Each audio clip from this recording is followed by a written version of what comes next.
What are contingencies and why do you need to be aware of them as both the buyer and the seller?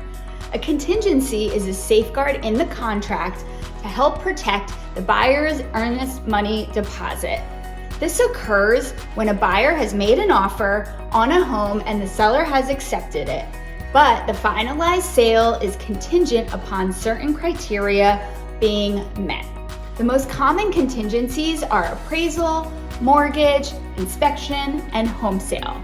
The contingency timeframes are agreed upon in the initial contract.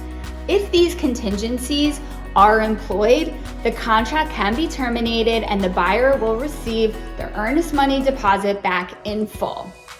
Let's talk about the appraisal contingency. This can either be a standalone contingency or it can be built into your mortgage contingency. An appraisal is a third-party valuation of your property.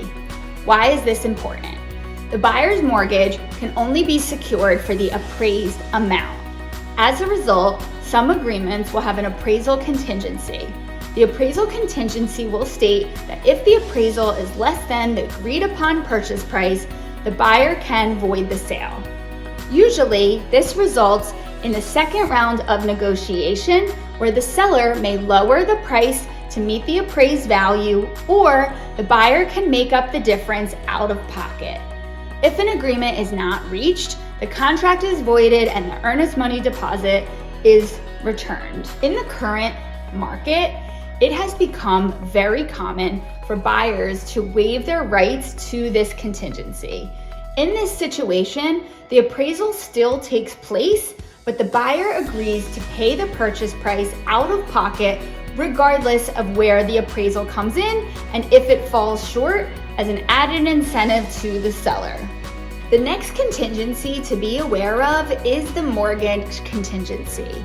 Even though a buyer has their pre-approval, their mortgage has not yet been secured. Obtaining a mortgage is contingent upon the lender and underwriter doing a full overview of the buyer's financial portfolio. The underwriter is the person that puts the stamp of approval on the mortgage. Once that happens, the mortgage is secured and your mortgage contingency is removed. Arguably, the most common contingency that you are probably aware of is your home inspection contingency.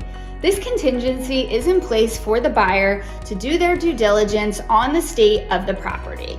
The contingency specifies if the parties can't agree on a remediation of items identified in the inspection report, that either party can terminate the contract.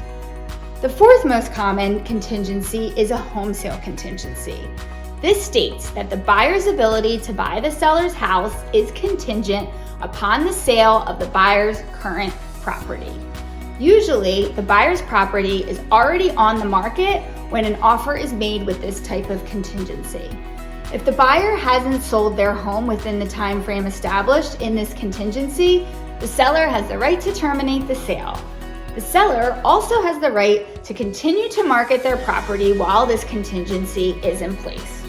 Contingencies are some of the most important terms to be aware of with respect to the real estate contract, and these are just a few of the most common ones. Have any questions? Feel free to reach out to me.